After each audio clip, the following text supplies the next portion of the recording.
welcome to the LFG Life. Peter PJ Jensen here, joined by my buddy. Like when I talk about my buddy, like one of my proteges, Tony Perez. Tony, welcome to the show. What's going on, man? Thank you for having me. Well, this is going to be a show that's going to be from the heart because when you're able to call someone your protege, that means that you've played a role in their life from a standpoint of motivating, maybe helping and mentoring someone. And Tony and I met back in 2011. We got into network marketing, which a lot of our show is going to revolve around network marketing because it's an unbelievable industry. But Tony got to see me at my worst and certainly at my best. In the last 7 years being sober. But Tony, you got a lot going on in your life. One of the things I love about you and being able to be a part of your life and mentoring you. I know you as just an absolute beast in the business world. The things that I taught you in network marketing, you've taken to all kinds of heights. And I've told you this publicly. One of the most things I'm proud of you is the father that you've become, the person that you've become, and now this major revelation of you stopping and quitting drinking now. And everyone that knows me, like, if you call me for help, I'm a tough love guy, like, and I'm a no bullshit guy when it comes to sobriety. If you're gonna waste my time thinking that you're ready, then I'm gonna be half in, half out. When you're ready to stop, then I'm all over you. And there's different philosophies on that, and some people listening to this will go, oh, you're supposed to love the person, hate the problem, but it's whatever. It's my way, so it keeps me sober. So. Tony, first of all, congratulations on Accident Experts, where it's the number one. Accident Expert is the number one company in its category in the country, which is exciting. We're going to talk about that. But tell me where you are, what's going on in your life. Yeah, man. I think I just got to a point where I hit the reset button, and I try to actually hit the reset button from a standpoint of changing everything. I think, but the alcohol part. Right, just because that's always been a part of my journey. Like what are some of those things that are but not the alcohol? What are some of the reset stuff? People. Whether it be people, environments, strategies, just the way I approach certain businesses. For a lot of my career in this company, we've been around for 8 years. I treated it very similar to what my role would be in a multi-level marketing company, where you really start to appreciate, multi-level marketing companies where they tell you, hey, we take care of all the difficult, tedious things. You can go out there and just share the information and build a team and help people make money and make money in the process. So I never really fully understood that, probably until like the last 24 months when I had to do like the COO, CEO, CMO, all that type of work. Well, just because I'm a little bit more intimate with you than I would be on a guest that's on here, would a phrase that I use in my own life that happened to me would be asleep at the wheel, being drunk at the wheel apply to this because you didn't know what was going on or paying attention to what was going on in the background? Correct. And so what's brought that clarity? Multiple things. Obviously, I had partnerships that went south, right? And those had made me do like a internal inventory of things that I need to change, things that I need to adjust to make sure I don't put myself in that situation to be vulnerable to get in that, screwed over by that again. And then during that process, I realized I needed to learn the other side of my business, right? Well, I'm asking this for a question. Like, when I went to prison for tax evasion, it wasn't because of drugs and alcohol, but it was in there because of drugs and alcohol. Because like making the money I was making, who wouldn't pay their taxes, right? Because I was drunk at the wheel, I was partying in the lifestyle. When you were drinking, though, do you think you weren't just paying attention to what was going on behind you? That's what I'm trying to say. Oh, okay. Yeah. I think it's easier to get lost, and I think we spoke about this on the phone, to get lost in the accolades that you accomplish while you're drinking. Correct. And I think because you're able to accomplish things while you're drinking, I focus on looking at the things that I've accomplished versus all the things that I'm not accomplishing because of my drinking. Because it's like, hey, if you're playing sports, you score, 40 points, that's a great game, but you could have scored 60 or 80, right? Well, it's tough because I know where you live, I know the cars you drive, I know the lifestyle you lead, and that was a big thing for me, that it seemed like the more drunk I got or the more successful I got. And that was a big thing. Well, I really don't have a problem. Yeah. And I know we have a similar path like that. And it's tough to go, hey, I'm Tony Perez. All the kids are taken care of. All the schools are paid for. All the houses are paid for. The blah, blah, blah. You go down the list. And then you're stuck looking at yourself. Yeah, and I think that's where I had it. And here's what I'll tell you. I think I did that partially, where it's like I made adjustments and said, okay, I got to slow down and get control. That was my biggest problem, I would say, is that I said, hey, I identified I have an issue, right? And I discovered that I'm an alcoholic, right? And publicly was able to say that. And then my biggest mistake, I think, that I've realized now is that my approach and my plan of action was to get control of my drinking, because I sold myself that I needed to do those things in order to keep accomplishing the accolades that I had, right? And I made alcohol such a major part of that success, when the reality was I'm realizing it was me, like, with or without alcohol, like the characteristic traits and the principles they're lining here. So I think that was my biggest mistake. So I spent the last 2 years trying to get control of it, and I somewhat would, right? Because and I think, you could agree on this, like in order for us to get the accolades, we got to have some kind of self-control sometimes, right? Yeah. So go out and party, wake up the next day, and we get our stuff done. Now, how much we get done or at what degree, percentage we get done, that was the issue. So I then realized that I've had moments in my life, in the last 12 months where they've been detrimental, whether it been, accidents or messing up, products or relationship issues, whatever it may be, right? Yeah. And those things would happen, and I would have to do it. Then that's when I had to really do self-look and be like, hey, I can go 6 months where I can just not go out and get blacked out drunk, but I can go and drink and have fun and get to that point and stop. The problem is that then I can go to the bar one day during the day and then not stop, not turn it off. And then I'm laughing because during the day. Yeah. during the day. Yeah. And that's the problem, right? And then you find yourself here, and I'm like, okay, the reality is that for me, I understand that there's some people that have self-control and that can social drink. But for me, because I'm an alcoholic, the happy medium doesn't exist. Yeah. And I realized that was my problem, that I thought that I could control something that I couldn't, because I feel like I control everything in my life as an entrepreneur. Yeah, well, it's just, that's the thing about alcohol. It's manipulating, it's cunning. It can do some, it just plays with your mind. So what are you doing now as far as like to stay sober? For me, I made a conscious decision. For me, I'm like, it's on and off, so I just had to go all in, and I just said, hey, I'm quitting. And I just made first thing I did was I made a commitment to my children. I told my son, told my daughters, told my spouse. What was their reaction to that? It was positive, like they loved it. They reacted in a positive manner, and that made me feel great. And did they say anything or react the way that you thought was? No, they're teenagers, so at the end of the day, they're kind of like, who knows? They may be drinking behind closed doors. All right, Dad, sure. Just to make sure that the car payment gets paid. Yeah, but exactly, yeah. Right. But they definitely, I could tell they definitely just, even just like the way they reacted, it was kind of very subtle, very, minimal, but I know that they heard me, right? And it was really as much as it is for them, it was really because I need that reinforcement to remind myself, like, hey, I made a commitment with my kids now. It's not about me. It's not just about me looking in the mirror and saying, hey, I'm making a promise to yourself. Yeah. Now it's bigger than me, right? So my mother, my brother told him that, so my partner, people that I'm around, close friends, that I'm around on a daily basis, mentors, yourself. And I feel like that, to me, that is me planting my seeds of support, of guidance and reassurance and then accountability.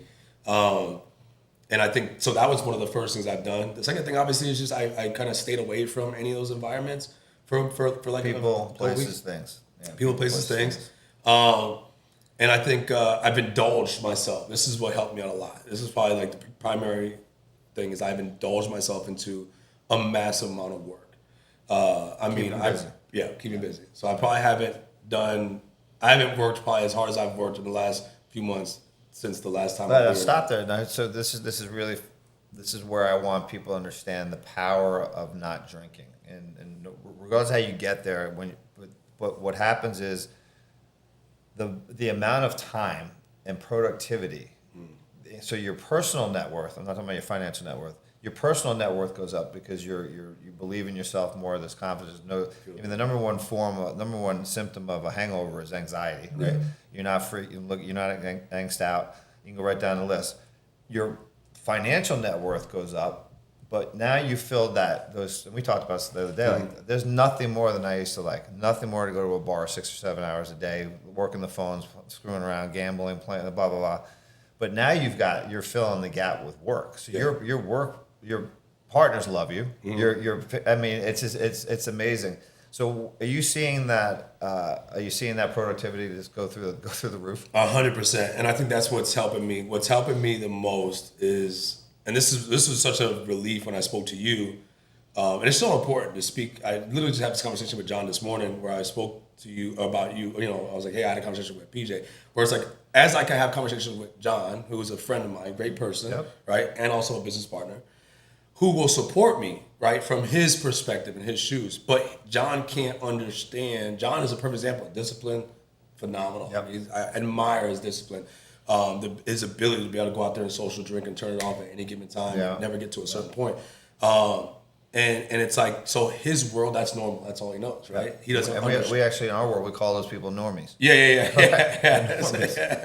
So it's like, and I expressed that to him. I said, you know, I had a conversation with PJ, and it was such a refreshing one because as much as refreshing, I have conversations with you in a different light, with you, someone who's experienced it, and I've watched experience, I've learned from.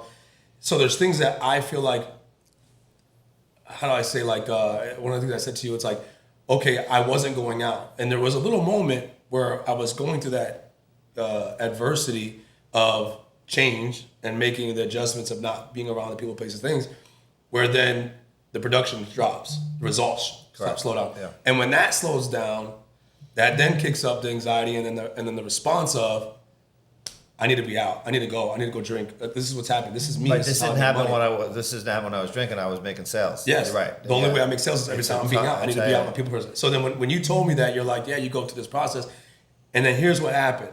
I stayed the course, and because I stayed the course, the results started happening. I started getting messages, leads. I'm getting new marketers.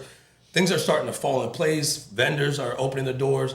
I mean, literally everything came back full circle, and when that happened, that was the reinforcement I needed, because now I'm like, okay, that was probably the biggest threat to my sobriety was my production going low. Because as much as I love my kids and love everything, like it's a self-worth when you don't produce, especially for people like us who like we're top producers. You know, I know you're familiar with this word or this saying, pay it forward, right? Yeah.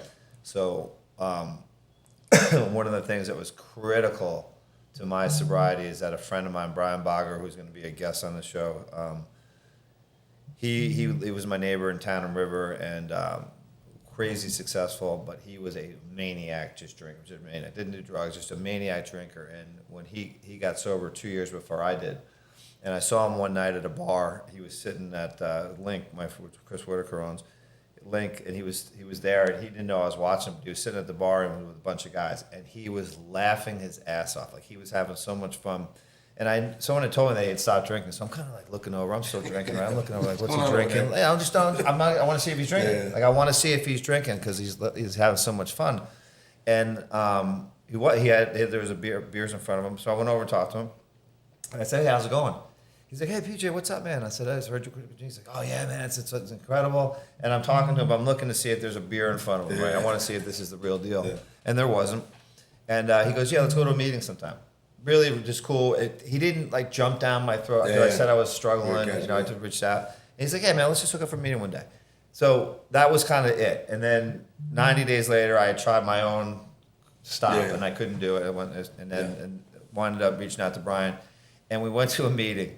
And like 15 minutes before the meeting started, we were in the parking lot, and I swear I was pissing my pants. I was laughing so hard because we were just being real. And I was like, that was my first like entree into like, holy shit, man.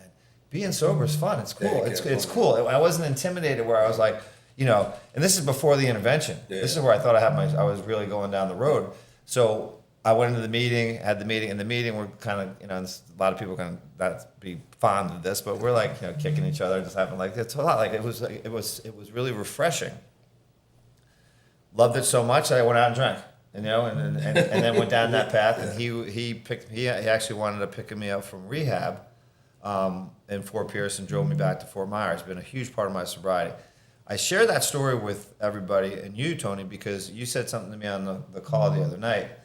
We had lunch at Blue Sushi about a month and a half, 2 months ago. And what did you say to me when you called me? 'Cause this I is was really actually just important. thinking about that when you said it. No, 100%. When we left, I looked at John and I said, he hasn't skipped a beat.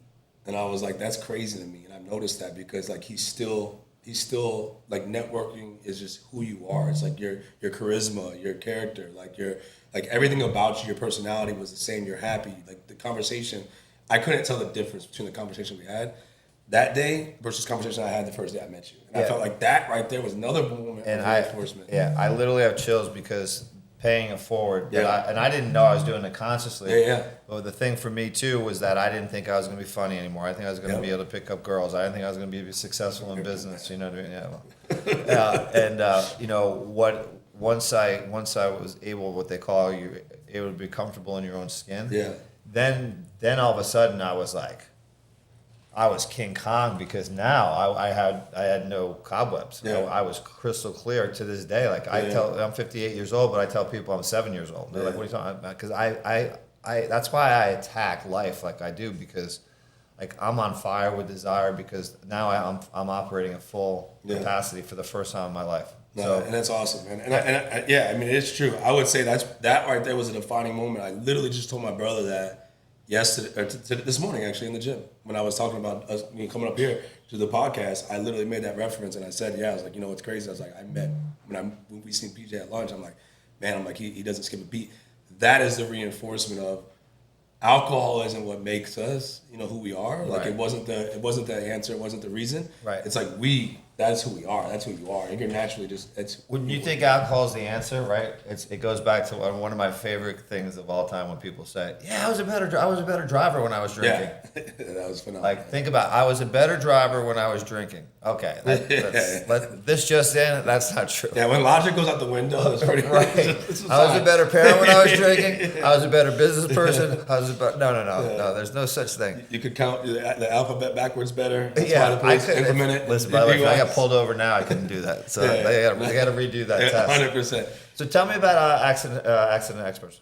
What are we doing here? Because it's I think it's, and I've told you this from the beginning, that this is the best business model that I've ever seen, and this is what you should be focused on. And tell us about it. So it's a personal injury marketing company, more of an advocate company. That's what it was for the first 8 years, I would say. Now what I spent the last 12 to 24 months doing is building the internal service quality side so that we could really be advocates for individuals who get involved in an accident and don't know what to do after they get involved. There's a lot of process, a lot of things that can go wrong. There's no manual or blueprint for what happens when you get into an accident. Get your driver's license, get insurance. They don't tell you, hey, this is what you do. And then typically what happens is we usually end up getting the wrong end of the stick when it comes to either our insurance or our at-fault insurance. So we build a team of professionals around all our clients or individuals who've been in accidents, from the attorney to the doctors to cash advances, property damage, every aspect that involved around an accident client to help. So let's walk through a little scenario here. So I get into a car accident right now. Do I report my own accident, or does someone report it on the side of the road that sees it? How does that work? So you will report your own accident for sure, right? But you want to report your accident on the property damage to start a claim. What you want to do is you want to speak to an attorney. So I'm going to call accident experts. Call accident experts, and then what we'll do is we'll vet the case out. We'll let you know what you're entitled to. What do we call it? Your website number, your phone number? Yeah, so it's 1-833-365-FREE is our toll-free number. myaccidentexperts.com, they can visit. But majority of our accidents come from relationships, right? And we'll talk about that a little later. But when you get in contact with us, we build that. We vet the case, we vet your situation, hear you out. And what we take pride in and our joy is we wrap our arm around you on that first phone call, right? And I think I've gotten that something from you. That's something I've learned from you, is always doing that. I noticed you do that with anybody and everybody, in every business venture. And that's why I said, hey, Accident Experts is not going to be, it's not a law firm. We're not going to be a doctor's office. We're not going to be the professional using the big words and all these different terms that people don't understand. We're going to be your friend. So when you call us at the end, we're understanding. We're, hey, that's horrible, whatever it may be. And then we're going to make them laugh. We're going to talk about what we're going to do. Hey, we're going to help you out. You know what I mean? The only thing we ask for is, you owe us a steak dinner if we get you a big check, right? And we build that relationship with them, and we let them know, hey, we're going to bridge the gap between you and the professionals. Because, mind you, a lot of times in personal injury, they're all contingent. So contingent attorneys, contingent doctors, They don't get paid unless you get paid. So it's not like hiring a family attorney or a criminal attorney where, hey, here's $10,000, PJ. Now, when I call you, you need to answer, right? Yeah. Personal injury is not like that. They're going to call when it's needed, and that's it. So a lot of times, clients get concerned or frustrated because they want to know what's going on. They're kind of like left in the dark. And accident experts bridge that gap for them. So we make sure that they know every step of what's going on, the process, what's on the table, what they need to do to maximize that. And we make sure that all the professionals have their interests at heart first, right? And we vet those clients. We have a 3-strike process where if the professionals do something that could jeopardize our clients injuries, their settlement, their case, then we drop them as vendors, and we go to the next guy that we vetted and had in our. No, well, you said you're 8 years old. Yeah. Right. So you're one of the biggest in the space. I've watched it grow from a concept. I've been involved in meetings. We have mutual friends that work for you, and I think it's the best model. So if you know of anyone in an accident or you're in an accident, get in touch with Tony at Accident Experts. As we kind of wrap up the show, and this has been great because when I'm in the presence of someone that I like. And I've always liked you, and we're brothers. But when I'm seeing that, when you're around someone who's sober, there's something in the eyes, and there's something in the way that person articulates their this is not, hey, we got to take two, take six, take seven. This is a gentleman. This is a guy. It's a father. It's a friend that this he's on his A game, and I can tell because. When you're on your A game and you're operating at a different level and you don't have that junk in your system, when you put the plug in the jug and you take that time out and, you can have the ability to feel some of the wins, some of the wins of success in business, the wins of success in your relationships, the wins of success with your kids, of you not drinking. I promise you, everything changes in your life. It's almost like the reversal of a country music song. You get everything back. You get the dog back, the wife, and whatever you lost, you can get it back. And you didn't have a rock bottom per se. And I don't know if you want to talk whatever it was. Some rock bottoms are like catastrophic. You can't get their life in jail. Mm-hmm. You killed somebody. You got killed. Not even on the part of the conversation. Divorce. You lost everything financially. Everyone has their own rock bottom, and so. What was the pivotal point though that pushed you over the edge to say, you know what, I'm out. I'm not going to drink. I think it was a combination of things. One, definitely my relationship. I've been had a great relationship, and just realizing the damage that I've done to people that care about me and that love me the most, and also I would say obviously my kids. What I've realized that what example, my kids are getting older. I think that's helping because now my son is 18, my daughter's 20, they're both in college. My youngest is 16, and then I have my stepson who's 14. So, these are young adults that are being molded by their environment and, the people around them the most. And I'm one of those individuals. So I think that, I think when I just really reflect on that and start realizing what are they seeing, what are they witnessing? And if I just take a second to witness some of the things that they did see, in my process, I would say that has been, been very tough and very difficult for me. Where I realized, wow, okay, if I don't continue, if I don't change, I'm going to lose my relationship, not just with my spouse, but I'll end up losing my relationship with my children, with my family, etc. And I think that was just it. It was being on the brink of losing those things, and I was like, man, I couldn't. In my mind, I've realized my entire life, everything I exist, I'm a workaholic. I'm addicted to working. So it's if I don't work, I don't feel like I have value. Yeah. But I work because of these people in my life. And it's if I lose those people, then what happens? Where's my value, right? So I think that was the thought of me losing that and the thought of me replicating that.